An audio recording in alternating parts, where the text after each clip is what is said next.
Actually, that would be good because I'd like to be able to stream onto both onto YouTube and to Twitch someday.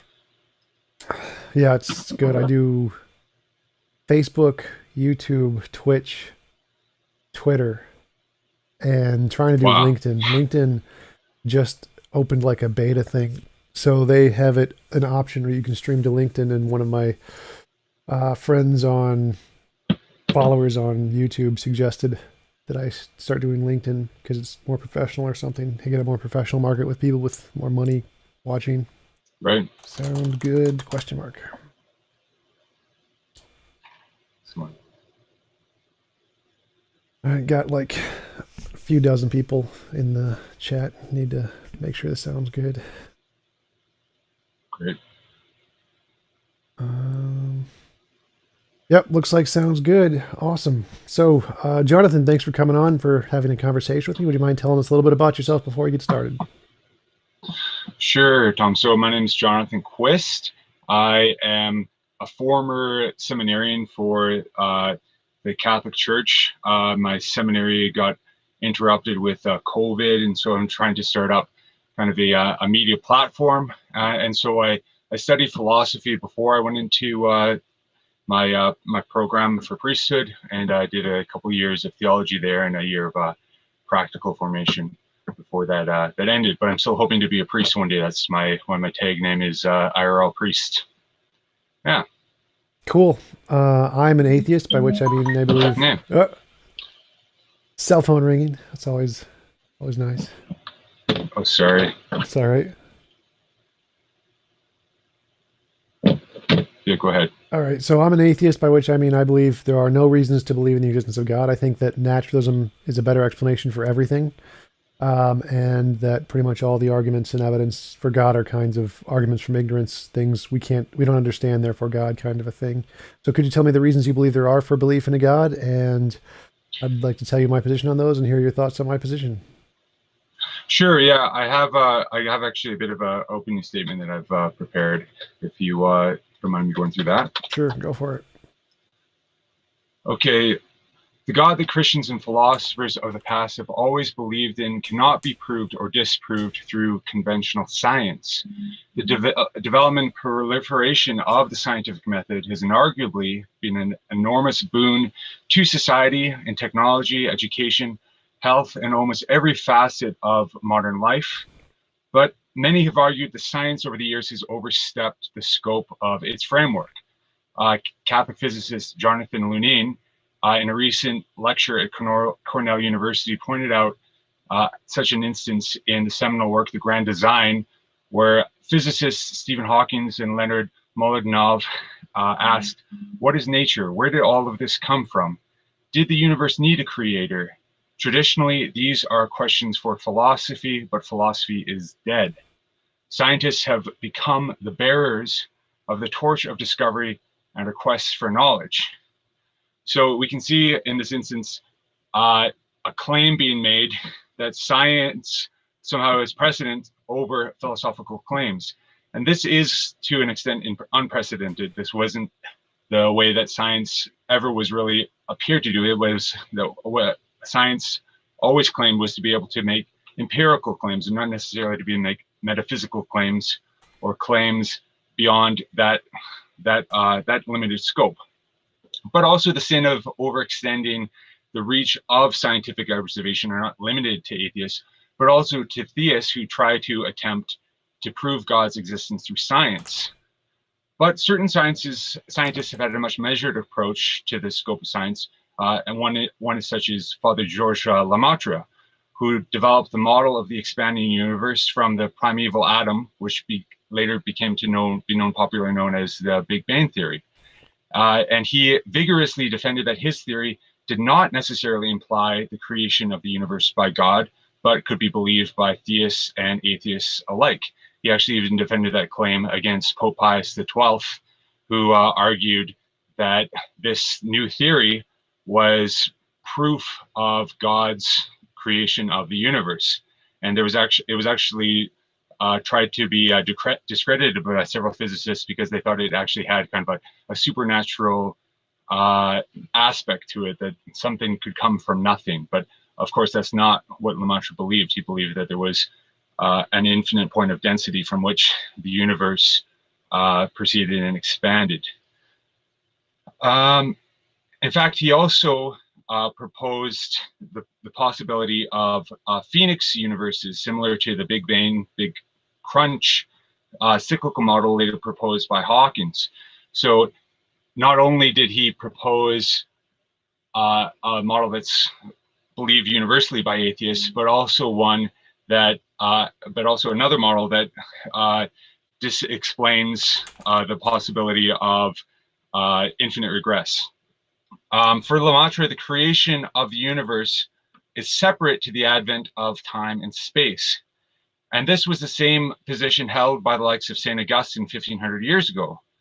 Both believe that God is not some demiurge that exists within the observable universe, but the ground of all being. That is why to try to prove or disprove God through science is a fruitless endeavor, like how Hawkins, who argued that since time only existed, came into existence in the moment of the Big Bang occurred, there would be no time for God to exist into it prior to that. In a very contrary approach that some physicists made, Smolin and Unger in their recent book, The Singular Universe and the Reality of Time, argue that trying to create the universe, trying to describe the universe by applying the laws of physics makes no sense, because you always have to have boundaries to the purview of the laws you're trying to apply. So to try to prove God through science is pointless and impossible, since God transcends noble reality. We cannot know God through posterior knowledge, but only through a priori knowledge. And of that a priori knowledge, we can only know that God is, since he is the one who is by definition, the one who reality, all reality on which all the noble universe is contingent upon. Lemaitre summarized it eloquently when he accepted the Frank Prize and stated that science is beautiful and it deserves to be loved for itself, as it is a reflection of God's creative thought. In other words, science cannot prove or disprove God's existence. It can only demonstrate the manifestations of the transcendent God within knowable reality. What science can do is work towards a case to verify God through miraculous occurrences. These miracles in themselves do not prove or disprove God's existence, but provide physical manifestations of phenomena of events that are outside or contrary to the known laws of science, and correlate to the claims of the Catholic Church to be the only religion instituted by God himself. Usually these instances correspond directly to a specific Catholic doctrine, such as the Eucharistic miracles, where the appearance of bread and wine are removed from the Eucharistic host and take on the visible form of flesh and blood, which is uniformly heart tissue with an AB type blood. I forwarded a video that kind of showed some of the scientific claims about these Eucharistic miracles and the testing that happens behind them. And then actually what happened, a miracle that happened today, which is one of the most famous miracles, 103 years ago, the apparition of the miracle of the sun in Fatima, where the sun moved about in the sky. It was sawn by estimates between 30 to 100,000 people, but also people outside of the area. Dawkins' argument against this miracle was that, that these manifestations must have been a mass delusion, because obviously if the sun moved around the sky and plummeted to Earth, then it would mean the end of the existence of humanity. And so it was only seen by this small group of people, relatively small. 100,000 is still quite a bit, but from all of the testimonies gathered, not one declared that this apparition or this manifestation of the sun didn't occur. Nothing occurred. They did have some variances in what they saw, but that even outside of the proximate area, there were many testimonies that backed up the same visible reality as well. So I kind of have 2 points I want to I want to argue generally that that science can't prove or disprove God's existence, but then also these miracles kind of work towards supporting the claim that Catholicism is the true religion.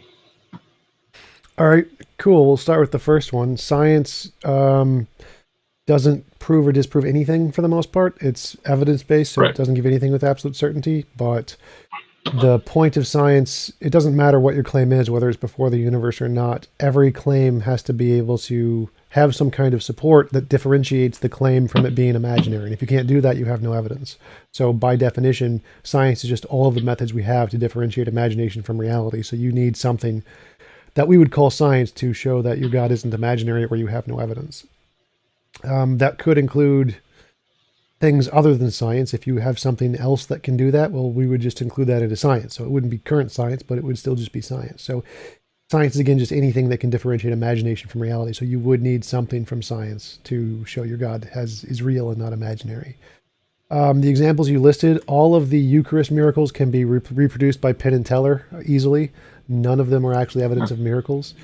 And it's not, and it would be really strange if that was somehow evidence of miracles, especially because Jesus didn't have a father, apparently. So the fact that they have DNA exactly like a human being's DNA doesn't make a great deal of sense, especially since it has just as many mutations, and we could probably find mutations that only existed in modern time periods if we actually could analyze the DNA. So none of the Eucharist miracles are actually accepted by science as anything significant. It's just Penn and Teller could do all of that on their own.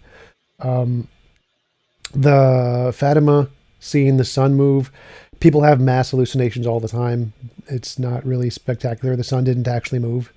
It was just a delusion, essentially. That's far better explanation. Like if we see a footprint, a hoof print in the snow, what caused it? Was it a unicorn? Probably not. It's probably a horse.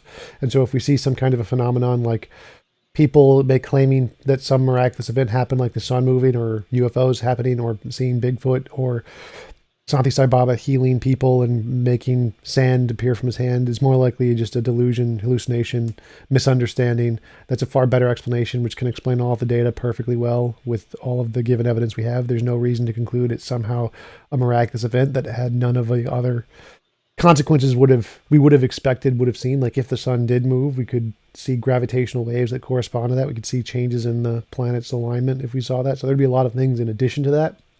But what we did see was absolutely nothing other than this small group of people in this one location had a delusion of some kind and attributed it to this one event, which they thought was related to a god, which was told to them after the fact, like, oh, it was the sun that moved, not just a kind of a delusion or something. So clearly neither of those is evidence, which is why the scientific community doesn't accept them, because neither of those provided a basis to differentiate was this real or just imaginary. And so it's far more likely, given the evidence, that it's just imaginary. So are we just going to go straight into kind of back and forth now? Sure. Are you done? Yeah. Okay, cool. So are there any, but what would constitute a miraculous occurrence according to your kind of conditions, like hypothetically? Any novel testable prediction. Novel testable prediction? Yep. So, okay, so, but couldn't you also like feasibly deny that that any sort of novel, testable prediction could also fall kind of within some sort of like error, some sort of like gamut of science? Like for instance, the Eucharistic miracles were tested by credible scientists, and they haven't been tested to show the contrary. So what would so it would seem to like to work better in the case of the scientific community's consensus if someone actually did sort of like prove that, because it is quite falsifiable. For instance, the claim that it is 1500, that especially the miracle of Valenciana, which is like a 1200-year-old specimen which has the properties of fresh blood. You think that that such a specimen would be easily demonstratable not to be 1200 years old and not also have the properties of fresh blood? No, because none of that actually really makes sense. Like fresh blood, there's no such thing as fresh blood unless it has literally come out of your body.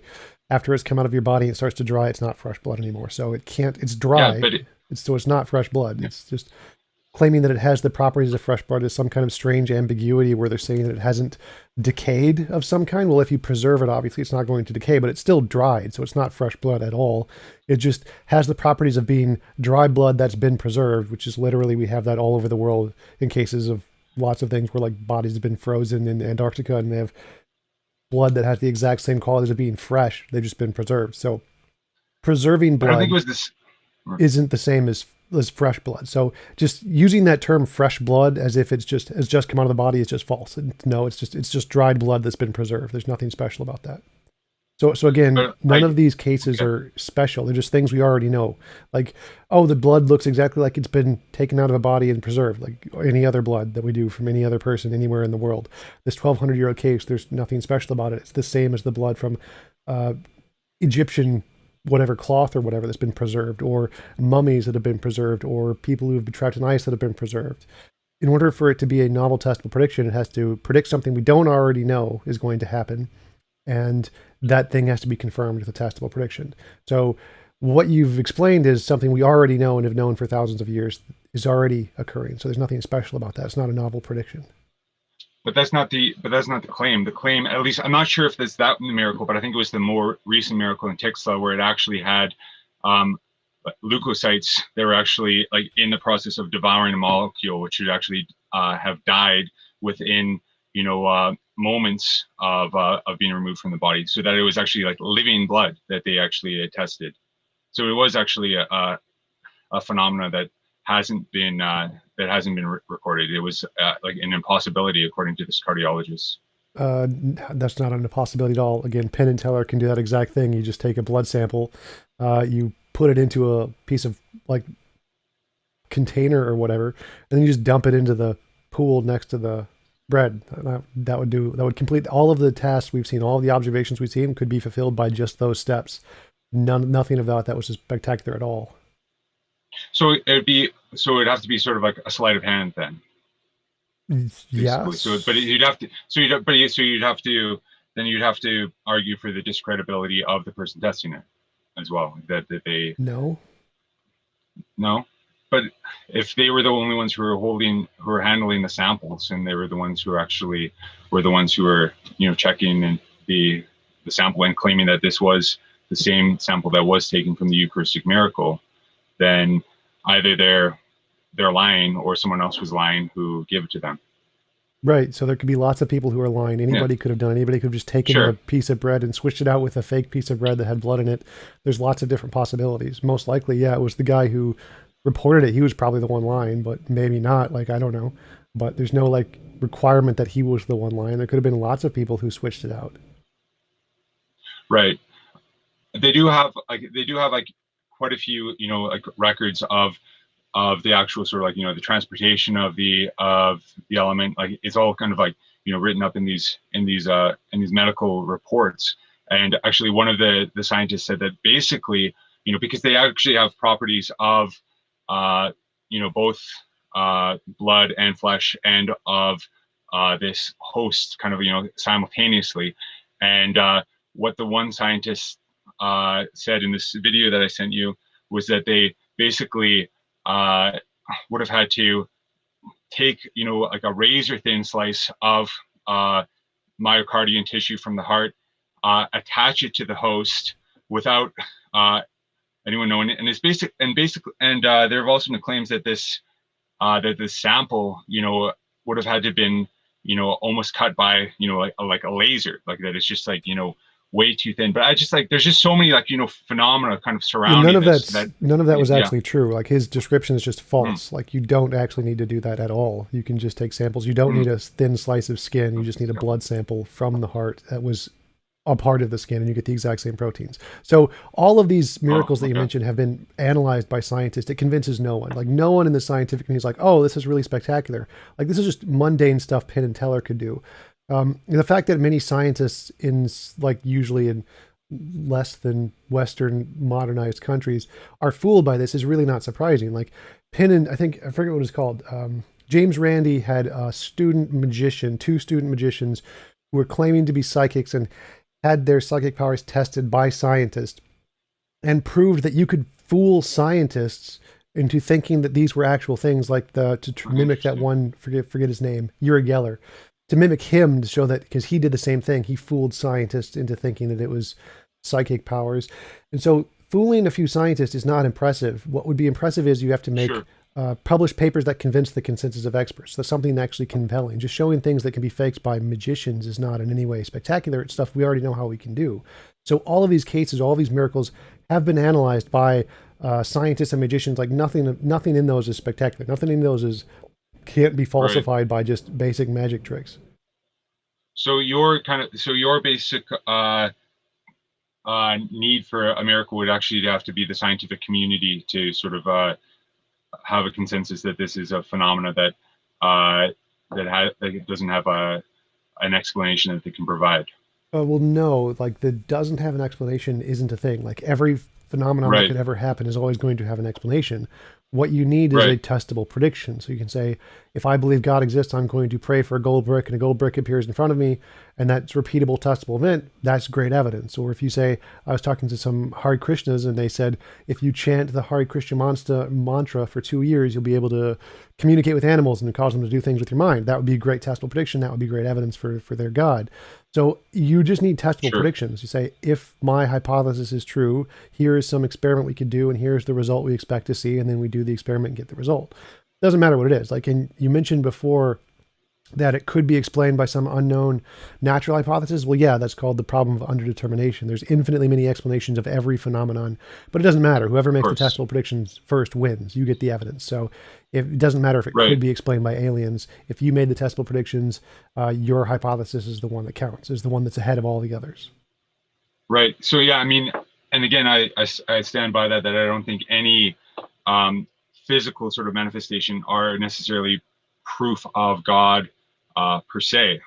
But I guess I should backtrack a bit and try and defend sort of what I would like to hold as my definition for God, and I think that we can come to come some agreement, even if we don't agree on like the name of the determinant, that God is that which exists necessarily. Would you say that there is, that the contingent universe like, sort of implies some necessary existence? Sort of. So our universe does Right. not in any way do that, because our universe's contingency doesn't Sure. mean that like there could be an infinite regress of things. That's completely possible. Most models in physics Right. entail an infinite regress. There could be a cyclic universe like the Phoenix thing you mentioned. That's totally possible. There's no Right. logical contradiction there.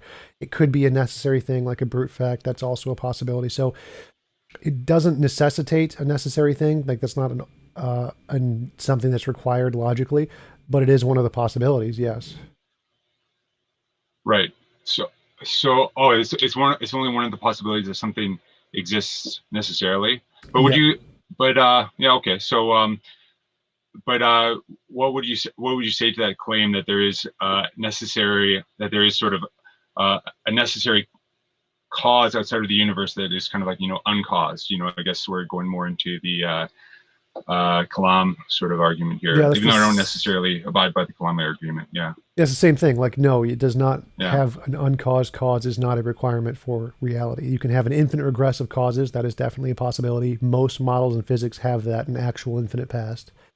You could have a cyclic model, which is just like the thing causes itself through some outside of time kind of causation, through emergent space-time kind of models. Or you could have a necessary brute fact that everything stems from. That's also a possibility, but that necessary brute fact could just be a natural necessary thing like naturalistic pantheism, which is a non-conscious kind of a God thing, just an eternal, all-powerful, non-conscious entity, being, whatever. Hmm. But I guess the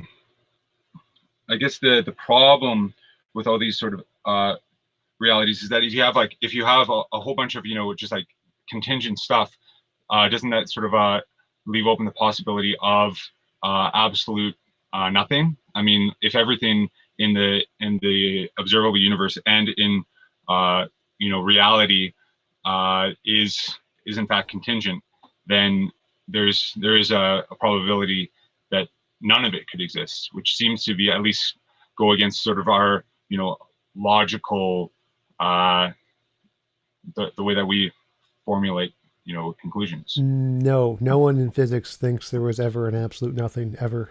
Right. It's not even a Sure. possibility. So I don't know Yeah. what you mean by saying the fact that it's contingent means it could have been different, or it's not a necessary thing, or it's temporally Right. finite. But that doesn't mean there was ever an absolute nothing. There could just be an infinite regress of contingent things. That's totally fine with no necessary thing. If they're truly contingent, that means they can either exist or not exist. That means that they're actually reliant on something else. That's what contingency means, is that they don't have their own predication of existence amongst themselves, their existence actually relies on something prior to them. So Right, if you but that have, they can't yeah, not exist. So the fact that they exist now means they can't not exist in the past, or they can't not exist in whatever time frame we're talking about. So the fact that sure, they exist now yeah, kind of means that they couldn't not exist at some point. They could have been different, but they couldn't not exist. So the absolute nothing doesn't follow at all from everything being contingent. There's no way that contingent things could have in any way imply an absolute nothing.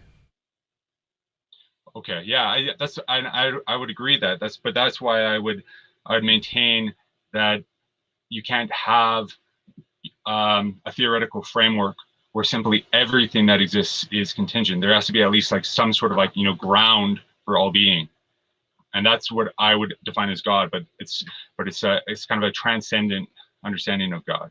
That you'd have to arrive. You don't. Yeah, You just need a material. Like, for example, you could have matter and energy could be the ground of all being, but matter and energy changes. So it's not like in one particular form at all particular times, it can change.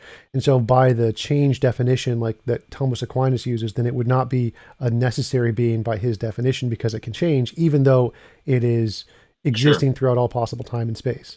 So you have a ground of necessary being, but it's a changing ground of necessary being as opposed to the theistic concept of an unchanging kind of a necessary God. Like that part you don't need. So if you just want to say you need something that grounds existence, like, yeah, that's matter and energy, we have that, that's perfectly fine. And we can call that a necessary thing, like naturalistic pantheism. I'm fine to grant that if you want, but it is perfectly fine to be changing necessary thing. but can't you have a conceptual universe that doesn't have matter or energy? Sure, and I can have a conceptual universe with a square circle in it, but that doesn't mean it can actually exist. Sure, but what's the ground of those laws then in those realities? Our imagination? Oh, so it's just, but is it just kind of like subjective then? Is it just sort of like, our measurement of the universe, or does it actually exist sort of like in a real way beyond, our conceptions and our formulations? No, like a conception of a universe that isn't made of matter and energy is like a conception of a universe with Klingons. It's just something in our imagination. It doesn't exist anywhere. There's no Right. feature or essence to it that it shares. It's just like the definition of a chair. Like we define the thing I'm sitting in as a chair, and we define all kinds of things as a chair, Right. but there's no like essence of chair that exists in all possible worlds. It's just a label we made up to describe things that have certain features that we can use to sit in. So the Sure. fact that we have this Yeah. conceptual idea of what a chair is doesn't mean there's actually some property of chair in the universe that would exist in this other universe. It's just a made up label that we've imagined. The same thing would be the case for a universe not made of matter and energy. It's just a made up label we have for things. It doesn't exist anywhere. So that's like the nominalist, like kind of perception. But what about like the reality of mathematics? Because mathematics interact with the universe in a way that's both predictable and that also belies sort of the observable reality of less sort of sentient creatures. For instance, like a deer can see two bears go into a cave, and when one comes out, they can deduce that there's still one bear in the cave. So there's this kind of mathematical reality that isn't just like that's extramental, that actually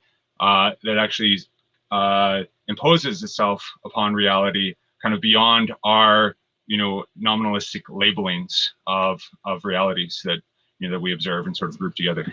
No, math is purely just a language, nothing more. So math is a language that describes reality. So you're just using words. Like math doesn't exist outside of any universe either. It's just a language you use to describe things.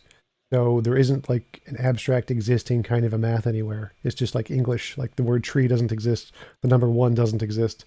Math is a language like any other. It has sentences that correspond to reality, sentences that do not correspond to reality, and sentences that are self-contradictory. So, for example, I am a human is a sentence that corresponds to reality.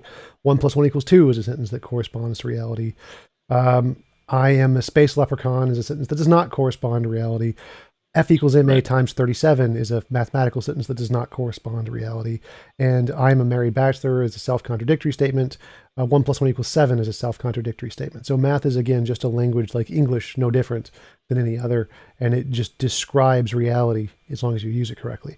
So it's in this, like, known in mathematics, this is a language for a long time. We can just use it to represent all kinds of things that exist, don't exist, and are self-contradictory. It's not an existing thing.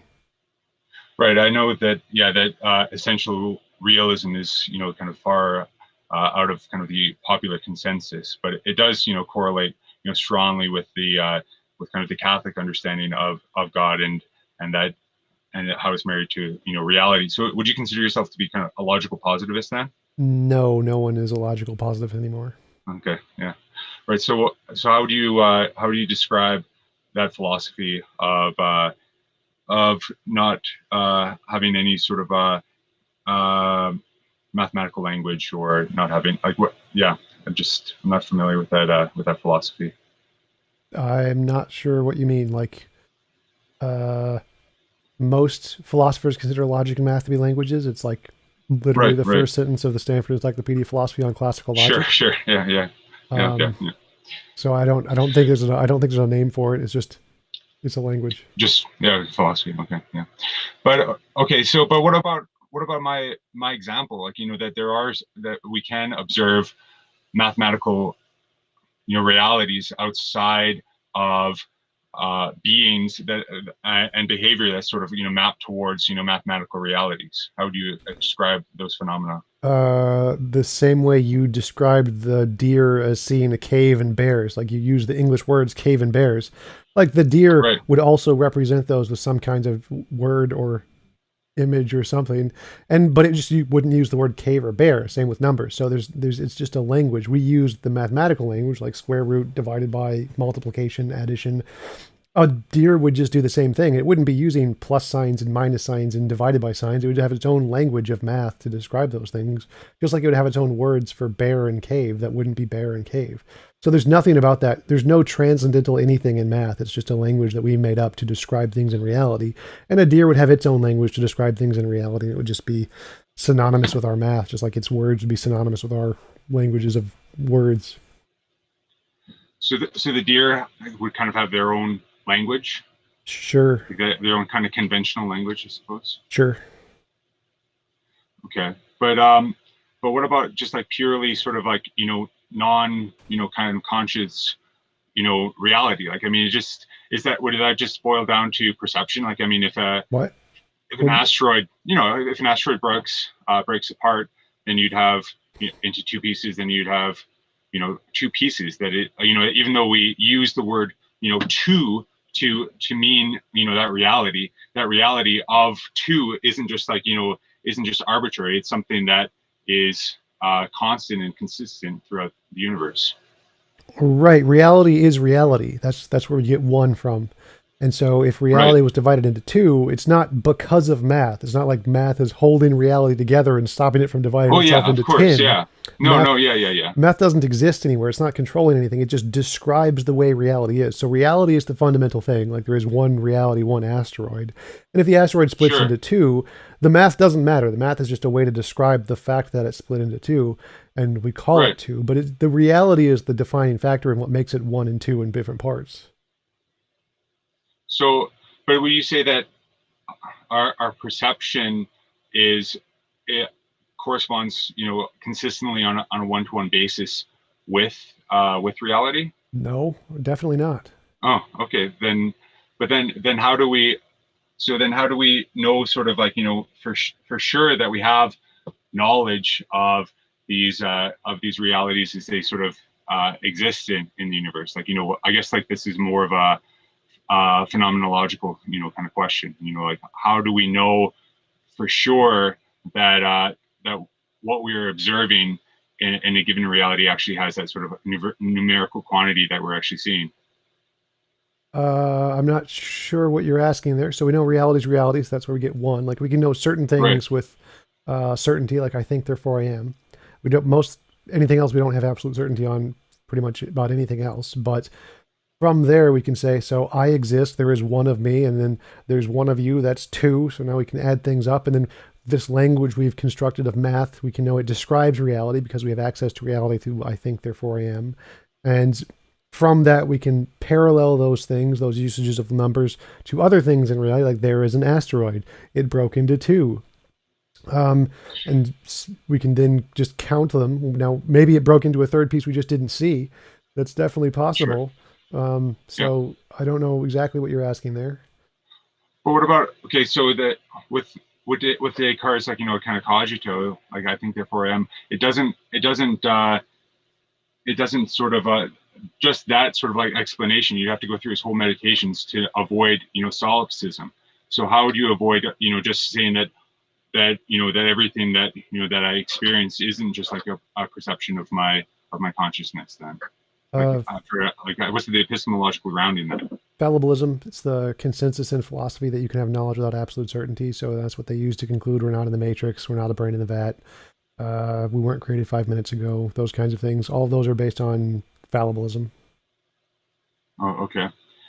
Yeah, I guess I'd have a little bit more of an optimistic epistemology, that there is actually sort of a correlation, an imperfect correlation between um, our perception and reality, that's more than just communicable, that is actually sort of like essential, that that when we actually witness that when, because there are sort of, even though there are sort of like breakdowns in this language, like where we can trace in certain languages certain phenomena that aren't really kind of communicable in other languages. Like I think Quine talks about this one sort of like native uh, expression of like a chicken's like leg sort of like moving, that isn't really sort of expressed in any other language. That there is uh, some sort of like universal sense that when I point to something and call it something, that it is that object, that there is, and and when you actually point and delineate that object through the language, that uh there is sort of a real sort of like something that we could call quiddity, that is communicable from that particular, like that, like a rock or something like that. There is like some essential uh you know idea of rock that people will be able to perceive in their experience, and that they can that they can understand through induction. Right, that's definitely the case for some things, but not everything. And many things that's false. For Mm, that's the problem of identity in philosophy. Like, what is the sun? Was the sun end at the flames, or is the sun or the flames outside of it, or is it just the matter that makes up the sun that emits the flames, or is it the heat, or is it the light? Like, depending on how you define it, right, you don't know what right, the actual thing is, but you could say there is probably a thing there, the sun, that is it refers to. And there are many cases where we thought there was something there that our language referred to where it wasn't. For example, Zeus.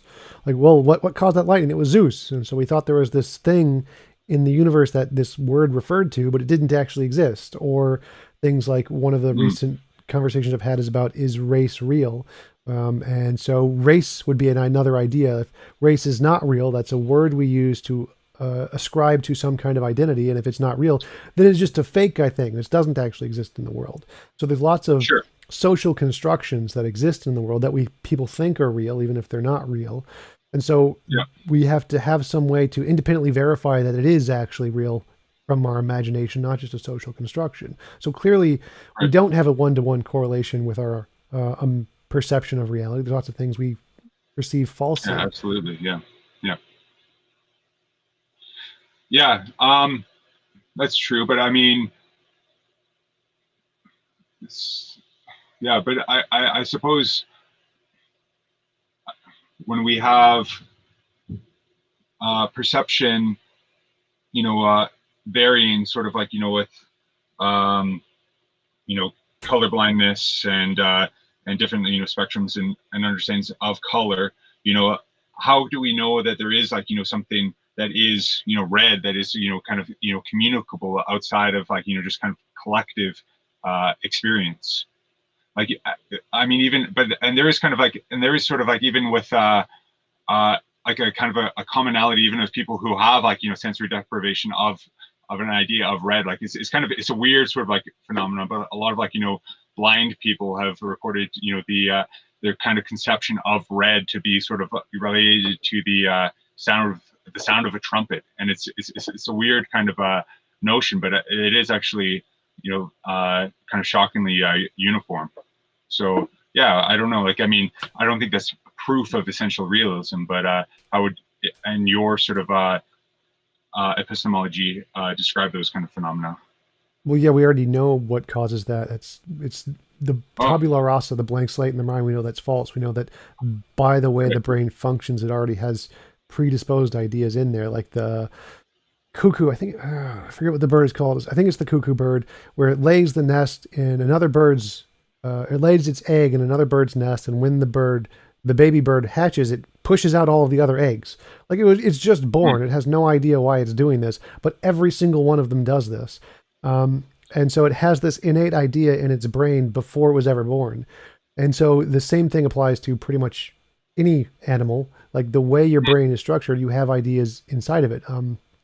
We know that the auditory section of the brain and the visual section of the brain are right next to each other. Brock is auditory section and Wick is visual section, and that the wires cross all the time. And so there's people who have synesthesia, where numbers and colors are shared, and where sounds and colors are shared. And so they attribute different properties to the numbers and the colors. And so we know the brain already does that. We know that blind people can actually see colors if their visual cortex is fine, but their retina is damaged, then, or if the part of their brain that is causing them to be blind is a damage where the eye is transmitting the signal to the brain, and so they can't see, so their eye sees just fine, but their conscious brain doesn't get any signal, then the subconscious brain can still be receiving a signal. And so you can hold up a card and say, what color are you seeing? And they can still tell you the color, even though they're completely blind. So we know that there are lots of cases where just the brain, the way it's functioning, can see the colors exactly as they are, even if you're blind. So you don't actually need the ability to see to know what color is like.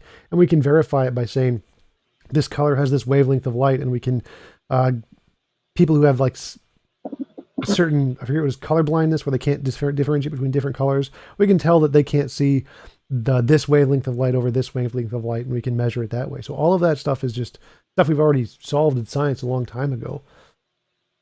Right. Yeah, I mean, I guess that's yeah, I guess that's true. That's true. I mean, I guess that doesn't necessarily correlate some sort of like essential sort of like understanding of a phenomena, but yeah, I still think that there is like more, but there are sort of more abstract realities that that people can have like sort of a consensus of, like something like beauty, even though it is very subjective. There can be sort of common experiences of transcendent beauty, and we have this sort of like this category of beauty that, even though it differentiates radically between individuals, it is still something that people would admit categorically exists, and doesn't necessarily exist only inside the observer, but also it somewhat in reality. Like, you say something isn't beautiful, like you don't just say that I find it beautiful. I think that, for instance, that someone who claimed that the Rocky Mountains weren't beautiful would be categorically wrong. My understanding is the consensus in neurology, psychology, every science, and the vast majority of philosophy is that beauty is purely subjective and evolutionary. Like, we see things that are beautiful, like baby pandas are beautiful because they have big eyes, a big eye to face ratio, and they're very fluffy, and we find those things attractive since they're like children, which had evolutionary advantages, which is why we find it attractive. We find people attractive because of they're very symmetrical, because that was an attractive feature. We find youth attractive because it's evolutionary advantageous. So beauty is really just a lighting up of the correct chemicals in the brain to mimic other things that had evolutionary advantages to seeing. Like, we find there was a study on patients in a hospital. One was on a side that had windows facing a grassy meadow, and one was on a side which faced a concrete like parking lot. And the people with the grass meadows had a lot lower stress and healed faster because that was more beautiful to them, and it lowered the stress level since it was more advantageous. So all of these, the idea of beauty is not in any way transcendental from the consensus of everyone in the science and philosophy realm, other than like theology. And Sure. so there's nothing really about that would qualify as transcendental. Yeah. All right, but what about sort of the idea of Georges Lemaitre of God's work being communicated, through science, like that. What if all, like sort of physical reality that is observable is the manifestation of God in the world? Like how, I mean, and you could, and you can argue, and you could argue that God, and that kind of a God, which Lemaitre believed in, isn't provable or disprovable through, through conventional science, because it wouldn't be observable. God isn't, a being within observable reality. So what would your objections to that sort of outlook be? Any claim you need to show that it's not imaginary. So if you have some claim that there is this God and science is a manifestation of the God, if you have no way to differentiate this claim from the imaginary alternatives to which there's infinite always, like we can say, well, actually this universe was made by 27 pixie leprechauns and science is a manifestation of their beauty or whatever, or just the magic of the flying spaghetti monster, or maybe it's a manifestation of voodoo or whatever. You could just put in whatever kind of God concept you want and say, well, everything we're doing is just a manifestation of that. And you need to presuppose that or else you wouldn't have any of it. And there's infinitely many of those things. So what you need to do is you need to say, well, here's my explanation. And in order to show that my explanation is not just like all these other imaginary things people just made up, I need to have this kind of methodological demonstration, which is what we would call science. Now you could put in something else if you want. If you have a different way to differentiate imagination from reality, that's perfectly fine too. But you need some way to show that your explanation isn't just imaginary. And because to me, it just seems like, well, you've just inserted your imaginary hypothesis to say, well, God explains everything, and that's why we can do science. Well, I mean, I just put in the spaghetti monster. Why would we believe that your assertion is less imaginary than the spaghetti monster? And so Lemaitre's explanation is just an assertion without evidence. Right. Sure, but I guess that's actually a good point, because it kind of leads me to more the metaphysical sort of like understanding of God. I don't think you could have 10,000 pixie monsters, because you'd have to have, in order to have a necessary non-contingent being, it would actually have to be one. That's one of the first deductions, because it wouldn't actually be it wouldn't be truly sort of necessary if there was more than one. Why? If there was more than one, where's the ontological entailment there? I think the ontological dilemma is that if you had more than one necessary being, then conceptually the man, I should have prepared this point a little bit better. But I think that if there's more than one thing, then those don't necessarily correlate. That one could actually, if one ceased, because if one ceased to exist, there would still be something. And so if you have more than one something, then the contingency is actually limited. You actually have a potentiality of something not to exist. Whereas if you have one simple reality, then there's literally no potentiality. There's just pure actuality. And so, yeah. Well, necessary means it can't not exist. So if there's 10 necessary things, you can't say, well, if one didn't exist, well, that kind of makes it not necessary by definition. So there doesn't seem to be any contradiction with saying there are 10 necessary things and they all constitute one composite necessary thing or whatever. So there's lots of different possibilities there. You don't need one individual necessary thing. There's nothing that requires that. Well, they have relation with one another. There's a space that you're introducing, sort of a spatial reality beyond that isn't that isn't necessary. There's something beyond pure necessity here. There's things The that, spatial relation could itself be one of the necessary things. There's not a contradiction there either. well, space, no, but space in itself is a contingency. Like that space Why is do you say that? Like, more there's than nothing one reality. why do you say that? Well, no, Space isn't. because the space is a thing. Space is actually like a definite, measurable thing. Our space is, yes, but the philosophical concept, not necessarily. So just like you would say, our consciousness is a measurable thing, but you wouldn't from that follow that all consciousness is a necessary thing or is a contingent thing, right? But there is, relationality, which is. Well, wait, just stick with that one isn't question, necessary. right? Yeah. So Yeah. Okay. Sure. our consciousness is a contingent measurable thing. Does that mean that God's consciousness is a contingent measurable thing? Well, I'm not inferring right now that God has consciousness. This is Yeah. I'm not. This isn't like Sure. a representation. It's just a general question. So if you Okay, say, yeah. assuming God is conscious, he's a Christian God, he's conscious God. Our consciousness is clearly a measurable thing. From that, could you therefore infer that God's consciousness was a measurable thing and he could not be the necessary being? Would that be a reasonable justification? Well, no, not according to Aquinas' model, because God's consciousness would only anagogically relate to our consciousness. Okay, That we can perfect. only really, Perfect. yeah. So the same Yeah. thing could apply to space. So our space that we know about is a measurable physical thing, but you could not, for the exact same reason, conclude that all possible spaces is a physical measurable thing for the exact same reason.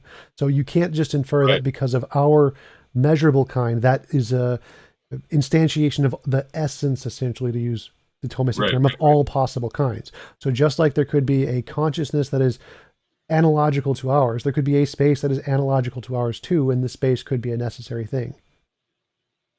Okay. What about relationship though? Like, what if you have more than one necessary being, then it would necessitate a relationship between one thing and another that in itself is not necessary. It could just be necessary. There could be a relationship that is a necessary relationship. I don't.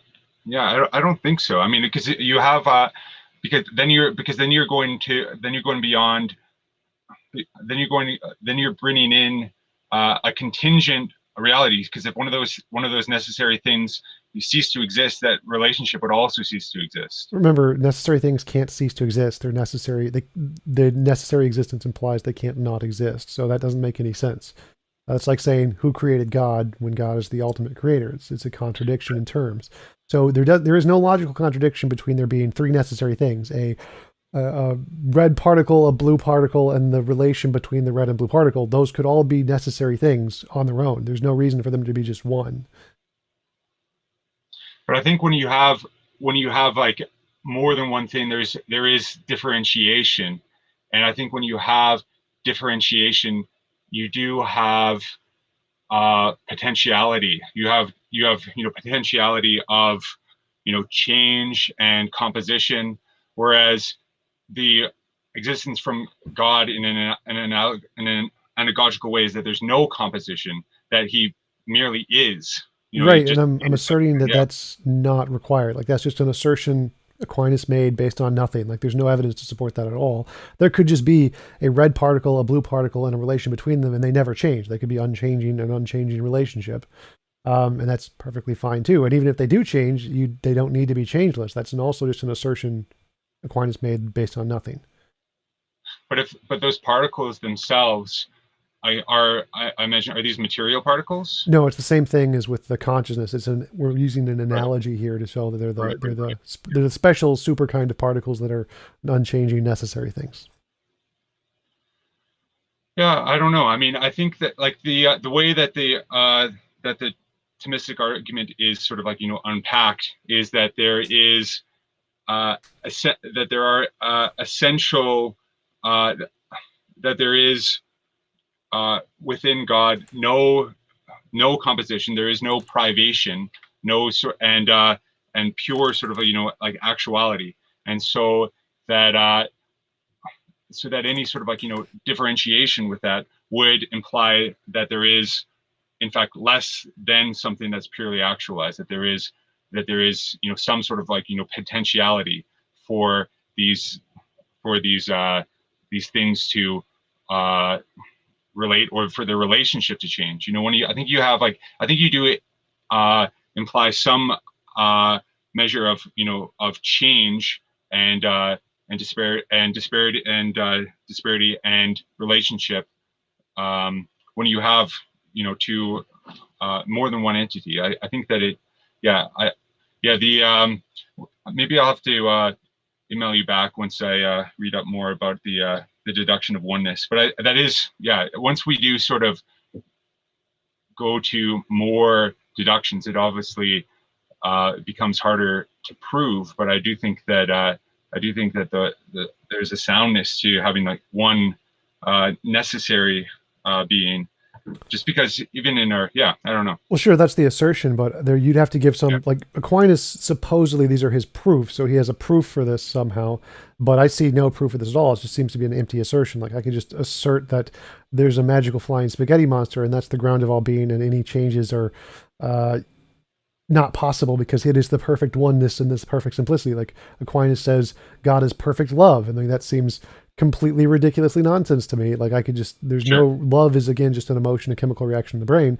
So if you want to say that that is somehow an analogical to the essence of love, and that there's this essence of love out there, I could just say, okay, the spaghetti is an analog to the essence of spaghetti, and then there's this essence of spaghetti out there. Right. So there's lots of these strange properties that Aquinas says, well, that's just an analogy of some super property out there. Well, I could just pick anything like spaghetti, and the same thing would apply, like to your example earlier. Why, like if God is the instantiation of science, well, I could just say it's an instantiation of the spaghetti monster. How do you show that your assertion is the correct one as opposed to the imaginary one? Right. Well, God wouldn't have any composition. So to say like, you know, he's a flying spaghetti monster, that means that it implies that there's, you know, spaghetti within him, or some of the properties of spaghetti. Whereas God wouldn't have any properties, you know, per se, because but God is in essence, you know, the perfection from which all being comes.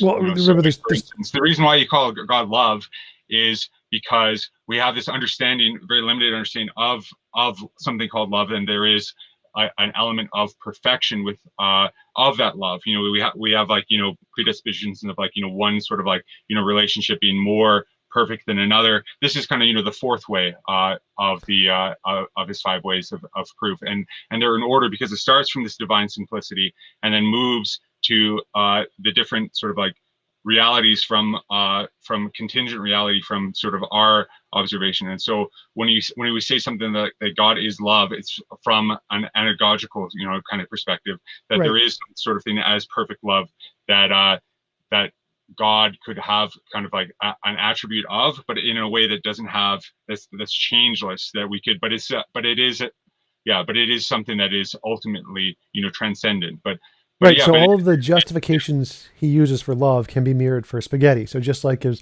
having one relationship is somehow better than two or whatever, I can say, well, spiral spaghetti is clearly greater than string spaghetti, or and lasagna spaghetti is clearly greater than spiral spaghetti. So clearly there's some magnitude of spaghetti greatness, and there has to be a greatness essence of spaghetti out there, just like Aquinas says there is for love. Like you can use every one of his arguments or things like spaghetti that he uses for love for the exact thing like spaghetti to argue there's some essence of spaghetti. Like there's not, it seems to be completely arbitrary and ad hoc that he's picked these properties because that's what he thinks God is. And you could have just picked any other properties and it would work the exact same way. And again, the point here is the reason I'm using the spaghetti monster is to differentiate it from the Christian God. So the spaghetti monster did not resurrect Jesus from the dead. So if that's the only difference you want to acknowledge and say, well, the spaghetti monster is perfect oneness also, I'm fine with that. But we know the spaghetti monster didn't raise Jesus from the dead, so it can't be the Christian God. So there's clearly a possible differentiation between what this necessary being did or didn't do. One has this essence of spaghetti and one has this essence of love. The spaghetti monster does not have the essence of love. I'm rejecting that as a possibility, and you would reject the essence of spaghetti as a possibility. But neither of those is more supported than the other. They're just ad hoc arguments that are saying, well, spaghetti has some greatness property and love has some greatness property. I reject yours, you reject mine, but there's neither one has more or less evidence there. Well, no, I would say that if spaghetti has like an essence that is sort of like, that is truly sort of like, you know, transcendent, then that would be anagogically attributable to God. just like everything that's observable in the universe that we can say has like, some sort of like, transcendent property that is like, measurable, could say to have come from God. So yeah, so even spaghetti, could be in a sense, attributable to God, even though it wouldn't be in a way that has, potential. Like, you can't say that God is only lasagna and not spiral pasta. Right. So, but in my hypothesis, I accept that one, but get rid of love. So there's no love in mine. Love isn't a thing. So that my spaghetti monster hypothesis is clearly not the same as your God hypothesis. There's definitely a difference there. Why would Oh, yours from a Christian reality. Yeah. I mean, not just the God of the kind of the philosophers. Well, I could go with that one either and pick any of the other properties in whichever your definition of God is and just say not that one and this one, and it has the same effect. So, um, I can take whatever you think God is, take one of the properties, say that's not a part of perfection, and spaghetti is, and then have a different alternative. One of these is true, one of these is imaginary, and so you still need to provide some way to differentiate which hypothesis is the true one, which one is the imaginary one. Sure. I mean, I guess I would say that anything that doesn't have a correlation with one particular area of science or reality would be imaginary. For instance, like Zeus is imaginary because he has this property of thunder that's attributed to him. The god of the universe is prior to everything that exists. So everything that exists to some capacity exists in him. Okay, but I can still, so like the properties that Aquinas said was it God is good in himself, like perfect, infinite, omnipotent, omniscient, happiness itself, knowledge itself, love itself, immutable, eternal. Like, and I can say, okay, half of those I can get rid of all of them. Nope, knowledge itself, not a thing. Aquinas just made that up. He's just wrong. He doesn't know what he's talking about. Love itself, not a thing. Happiness itself, not a thing. All that's just crap he made up.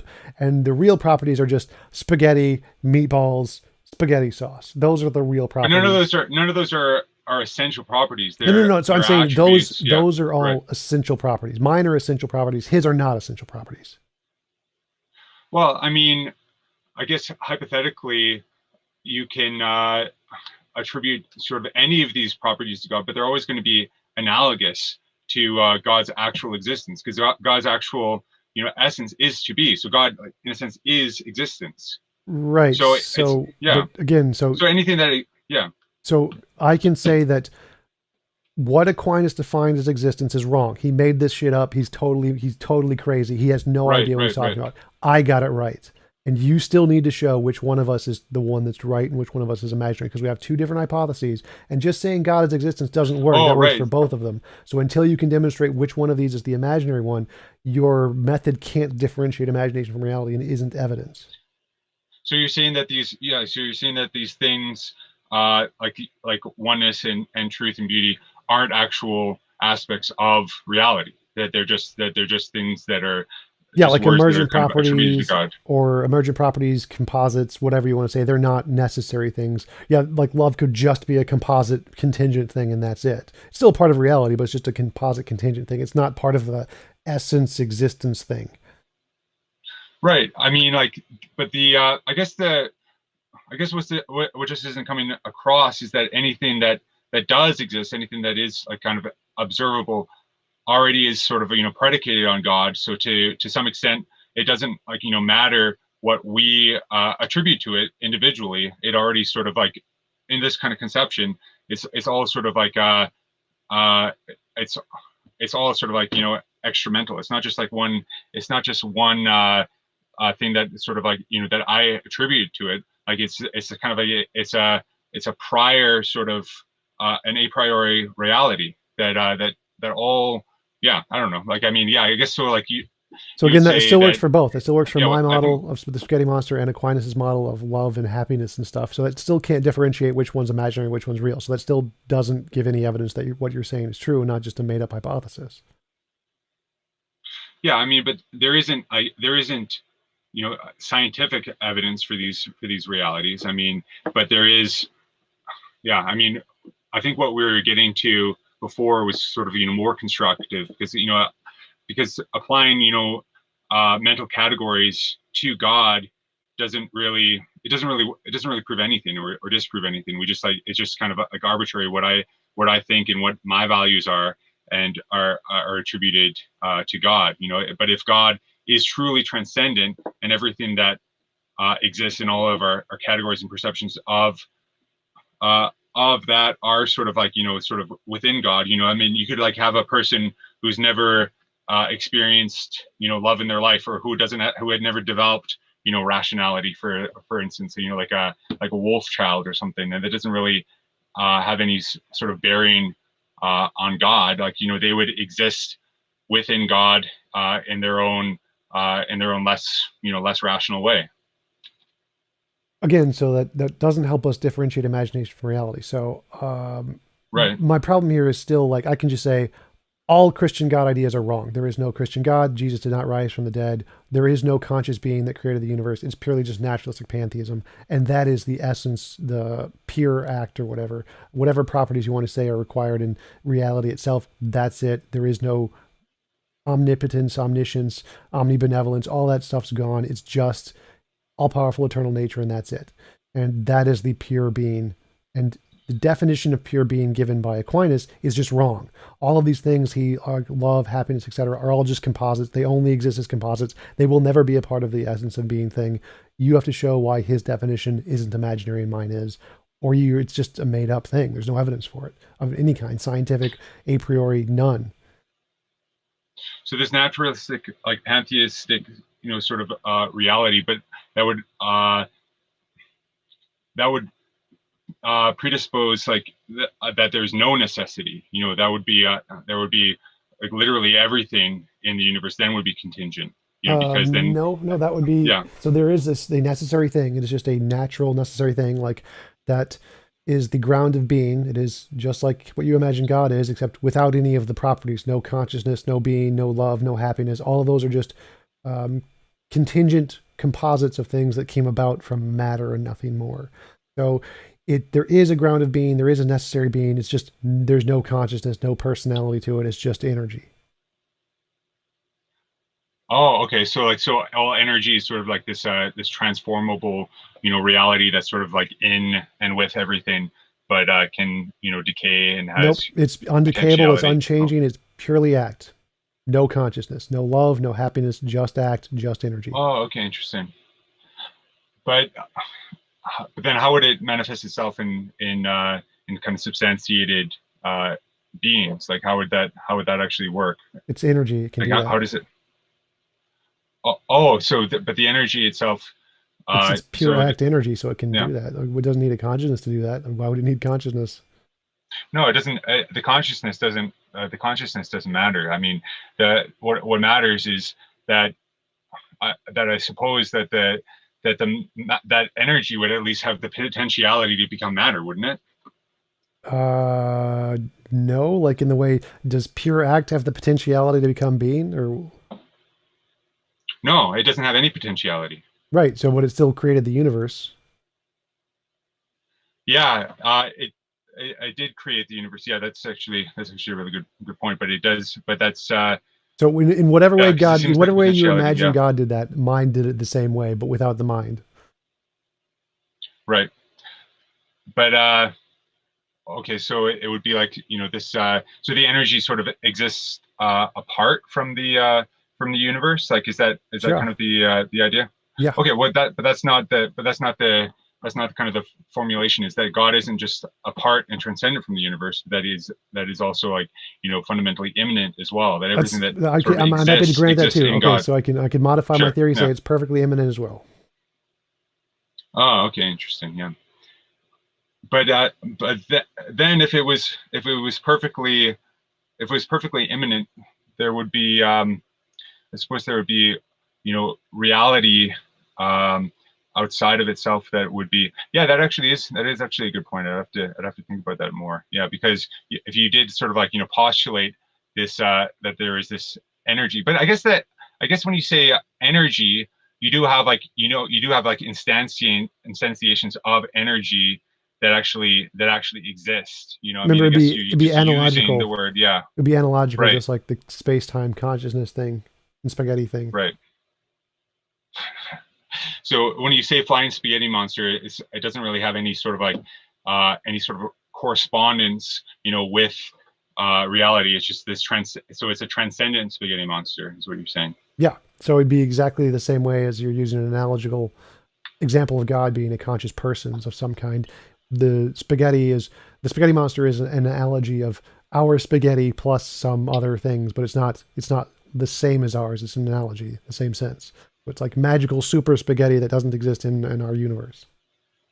Yeah, but I mean, I guess like that's just sort of like a human kind of conception of spaghetti. I mean, I think that like that religion, even though I think it has been sort of like like verified in the way that we talked about it before, it doesn't like the Christian kind of conception just points at sort of like one kind of particular area that's sort of greater than it. So like you could have like this pantheistic sort of like reality, or this flying spaghetti monster reality, that if they are necessary and transcendent, then we would be and necessary, then we'd be talking about the same reality, which nope, is the kind because of well-being. neither of mine rose Jesus from the dead, so they're definitely not the same.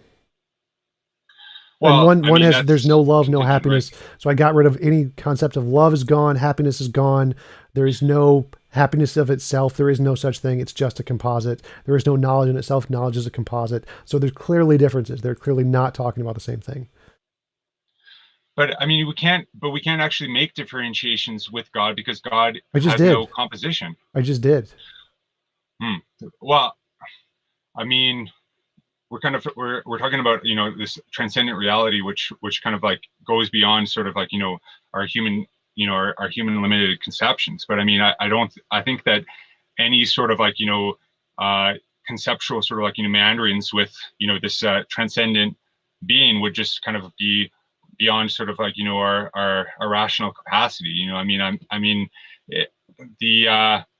But so you're saying that this transcendent being would somehow not fundamentally not correlate with things on the earth. So like things like love and knowledge would be other than that being. No, they're just composites. So they can't be a part of God because they're composites. So if love is just a composite, it can't be a thing in God. And so I'm saying there is no essence of love. Love is just a composite. Like chairs. Chairs are just a composite. There is no essence of chair in the fundamental part of the universe. It's just a thing we've made up.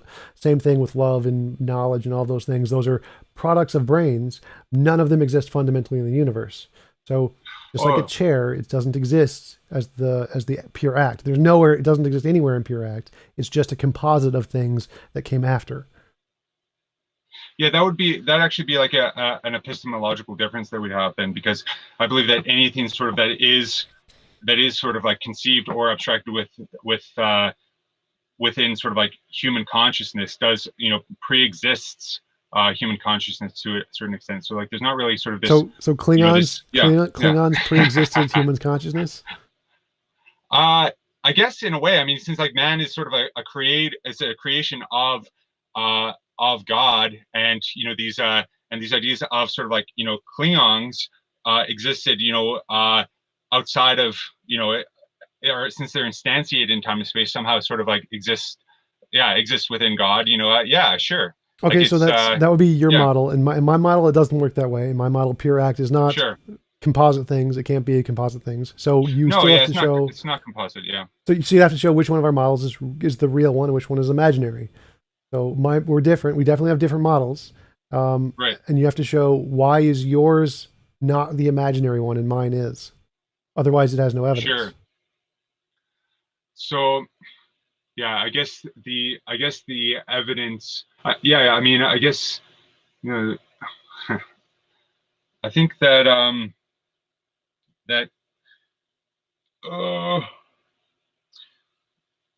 so what would qualify as evidence then? Novel testing predictions. What are we're talking about? Oh, okay. So we're going back to sort of like these this miracle sort of reality. So it has to be. So it has to be. I don't know. Like, I mean. Well, so again, evidence is anything that can differentiate imagination from reality. Now, the method that I use for that is novel testable predictions. If you come up with a different method, that would be evidence too. I just don't know what that would be. I only know about novel testable predictions are the only reliable way to differentiate imagination from reality. So if you came up with a different way, that would count as evidence too. I just don't know what that would be. than testable, yeah, than testable sort of like prediction. But I mean, I guess the universe in itself would have to speak for God's existence, since the universe itself is is created by and existing within God. So that's kind of where our differences would be, like, with when you've talked before about how evolution is proof that God doesn't exist, because it would be that would be some sort of like evil sort of like manifestation for God to allow so many creatures to die or whatever. So but I would say that the world that is observable, and its manifest order in itself, is the evidence for a transcendent God. I can just say the same thing. It's evidence of the transcendent spaghetti monster who didn't rise Jesus from the dead. So that doesn't get us anywhere, because that same justification works for both hypotheses. So you need something like, I believe that spaghetti monster is real. If the spaghetti monster is real, I can pray to him and he will grant me a gold brick with his noodly appendage every time. And if we all pray to God, or pray to the spaghetti monster, he'll give us all gold bricks. And if we all did that and we all got gold bricks, that would be great evidence of the spaghetti monster. The spaghetti monster would then be the superior hypothesis there, and it would disprove your idea of God being the perfect oneness. And it would confirm my hypothesis that, well, God is actually just magical spaghetti that is not oneness at all. It's just a composite magical spaghetti. But then, then he wouldn't be transcendent. But yeah, well, yeah, that would just prove your hypothesis wrong. It would just say that the entire Thomistic enterprise is just wrong. This one's right. Yeah, I don't think it's that simple. Like, I don't think that you can just like. I think that it is more of like an a priori construct, right? That I don't think we can actually come to posterior evidence that God exists if he is actually transcendent. Like, you can't actually arrive at posterior evidence of anything transcendent. So why wouldn't the gold brick example work? Well, I think that then you'd be demonstrating something that is manifest and sort of observable in reality. I mean, I guess you could say, yeah, I mean, to see like what if we had like a miracle that everyone sort of observed. Yeah, that would be like evidence of a God. But I guess that still wouldn't necessarily. You could prove that maybe that there's good evidence for this Christian God to exist, but it still wouldn't prove that it exists in this way that is a unity that's sort of like transcendent. You could say that it only proves that God exists as a being sort of within observable reality. Like this, we're talking about a difference between different like conceptions of being here, right? Like, are you familiar with not really the difference so between it doesn't matter what your hypothesis is. You can say your God exactly as you defined it is true. Therefore, I'll pray to him, get a gold brick. If you pray to him, get a gold brick. That's evidence of whatever you hypothesize. Anything. If you hypothesize there is a round square in the middle of the universe and it'll give you a gold brick and you get a gold brick, that's evidence of a round square. Like even something as ridiculous as Einstein saying time is going to bend, physically it exists and it's going to bend, which was a logical contradiction because time isn't a physical concept. Because he made testable predictions and confirmed it, even that ridiculousness was accepted. So it doesn't matter what your prediction or what your hypothesis is, even if it's a perfect transcendent being who's outside of space-time and he's going to give you a gold brick. If you get a gold brick, that's evidence of your hypothesis, whatever it is. But what about Einstein's conception of God? That God is kind of this is the the author of like the laws of the universe, kind of this like Spinozan sort of God. I mean, how would you have like evidence and proof of something like that? Like, I mean, he has this. Well, if Einstein just put that into his theory and said there is the pantheistic, non-conscious God who doesn't care about us, kind of a thing, and it did this. Well, that would be evidence of his hypothesis that happened. He just didn't put that in his theory at all. It wasn't like an entailment in any way. He just kept it out. So if he made testable predictions, he said, I believe there is a God, therefore equals MC squared or something, then that would be good evidence of his hypothesis of a God. Sure. I mean, I guess that like all of these, but all of these like, phenomena don't sort of like, they only kind of prove sort of observable reality. Remember, so science doesn't require proof. Science doesn't prove anything. I don't need proof. All I need is evidence. So if you have evidence that God is real, equivalent to evidence that evolution is real, that's good enough. I'm going to count that as proof. That's fine. Right. Hmm. Yeah. I mean, I guess, yeah. So is evolution kind of the the bedrock then of like of proof for God? Then it's like, you know, the existent evident for life through evolution. Is that kind of the more so than a kind of like a cosmological understanding? Is that, yeah, Cosmological would be fine too. If you want to, if you can show evidence of right, God equivalent to the cosmic microwave background, that would be great. Or if you can show evidence of God to the plate tectonic theory of earthquakes, that works too. Any scientific theory, germ theory of disease, um, uh, the matter theory of mass and the nuclear theory, like any of those, electromagnetism, any of those, if you can show God to the same standard of them, I count that as proof.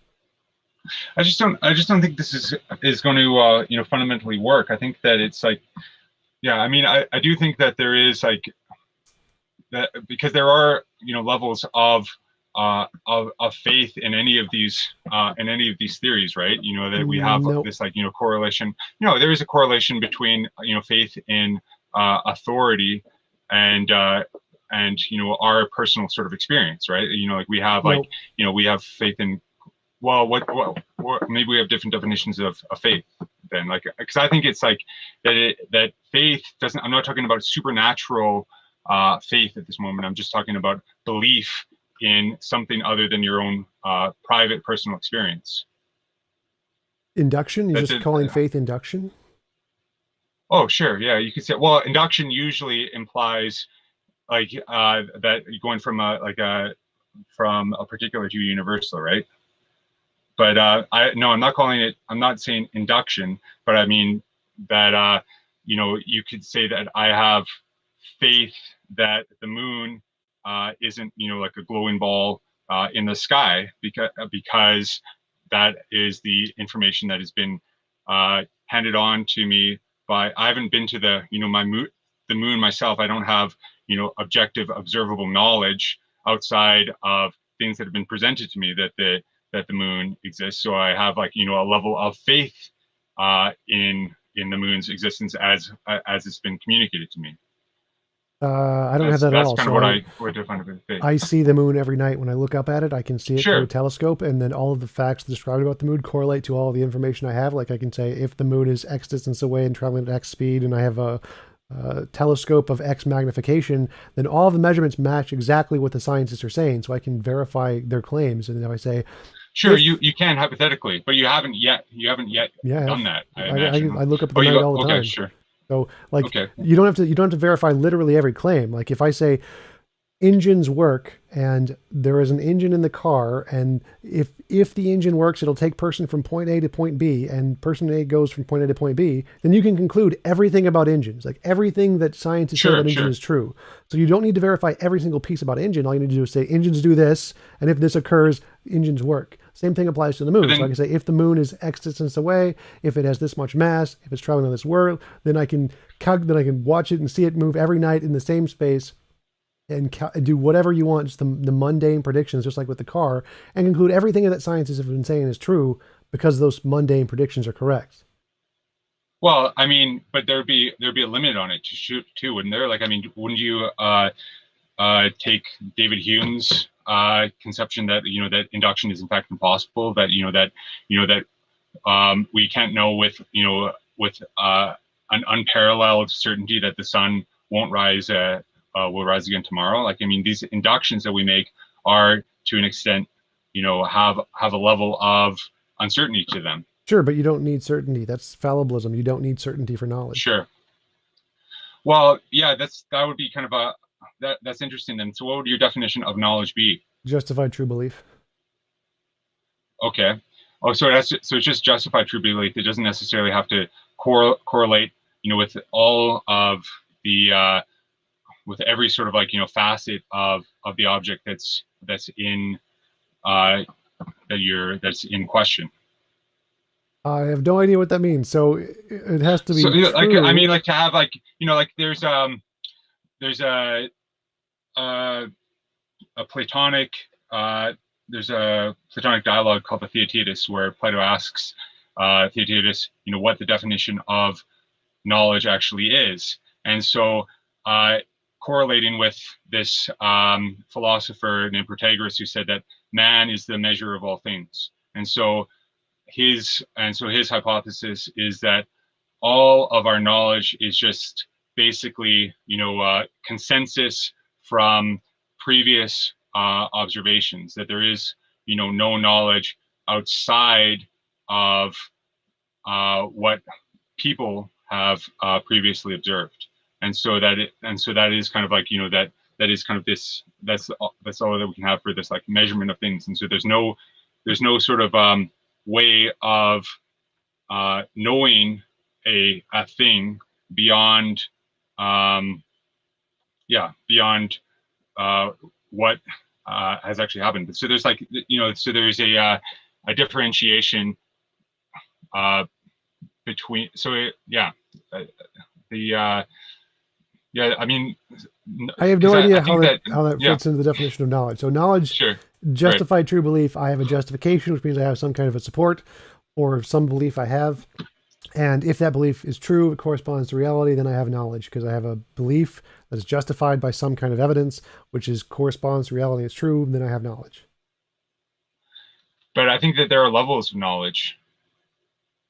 Like certainly, like, I mean, you can have like, I mean, you can say like a toddler, has knowledge of a dog after seeing, a dog for the first time, but it obviously wouldn't be the same level as an adult human being who actually knows the category of dog and what sort of is definitive of a dog, and less knowledge than a veterinarian who knows, like, the inner workings of a dog and how and their whole behavior, much more information about a dog, and then more so with like, a specialist, who knows like, the specific workings of a dog's intestines, and so I'm not sure you can say all of these are knowledge of dog.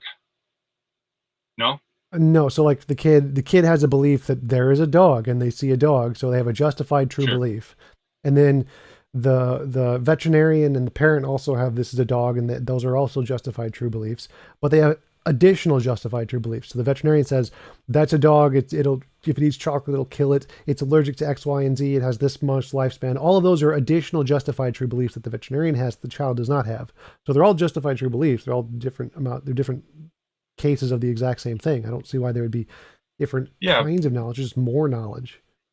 Yeah, but part of the justification at certain stages is taking knowledge that you haven't actually attained for yourself.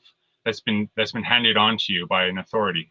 But those can still be justified, so that's not a problem. Yeah. So they can still be justified, but the justification is contingent upon what you are actually, the knowledge that you're actually is receiving is true.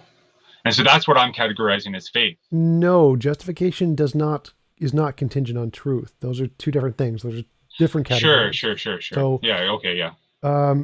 It's like the same thing applies to all of our beliefs are contingent on the fact that weren't created 5 minutes ago and aren't in the Matrix or whatever. But that doesn't matter to fallibilism. Fallibilism does not require certainty for justification. It does not. You don't need to be absolutely certain to have knowledge. Right. I mean, but I think you can have levels of knowledge. I mean, I think you can have, more. I mean, Plato was trying to like kind of come up to this reality that you can't really truly, know something until you've actually, kind of like exhausted it, and that's, and right. He was making He was making the argument for the absolute certainty, and that's been rejected by all modern philosophers. We do not need that. He was wrong about knowledge. Well, sure. I mean, but there still is the potentiality to have, some level of absolute certainty, like, like how the specialist, dedicates their whole life to studying, a dog's intestines, and then maybe someone will have like, a different, like, contesting theory about how their digestive tract actually works, but it's so you can choose, kind of like one or other, justifiable belief that doesn't necessarily correspond to the reality of the dog's intestinal tract. What does that have to do with certainty? So yes, but again, we don't need certainty for any of that. It's impossible to have certainty for anything. It's been shown through Gödel's incompleteness theorem. It's impossible to show the truth of any set of even math and logic. It's impossible to show it's internally consistent without reference to a different math and logic. So it's impossible to have certainty. Like, this is argued that even if God existed, he couldn't know everything, because it's the paradox of omniscience by Wittgenstein, for the exact same reason. So absolute certainty is impossible even for a God under these conditions. So why do you keep bringing up certainty as a criterion? I would argue that God does have absolute certainty. So well, yeah, that's I didn't want to like get into that okay. whole, but the point here is that kind of warms, yeah. But I think that would kind of go into this univocal notion of being rather than an analogous notion of being, which is the big distinction between sort of nominalism and essentialism.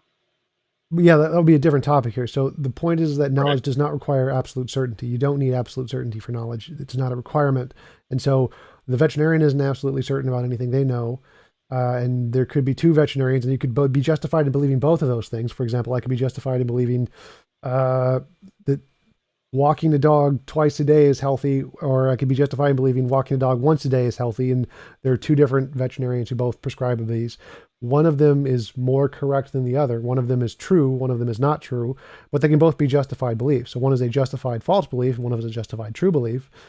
Oh, right. That's perfectly fine. I don't see anywhere in here that would be a problem for knowledge. And right. So you're saying that there's not like sort of a necessary correlation between knowledge and truth then? That's one of the criteria. It has to be true. So justified false belief. Oh, okay. So I mean, justified true belief is knowledge. Justified false belief is not knowledge. Right.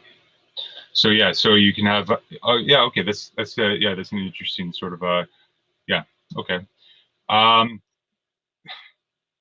But I think that's still.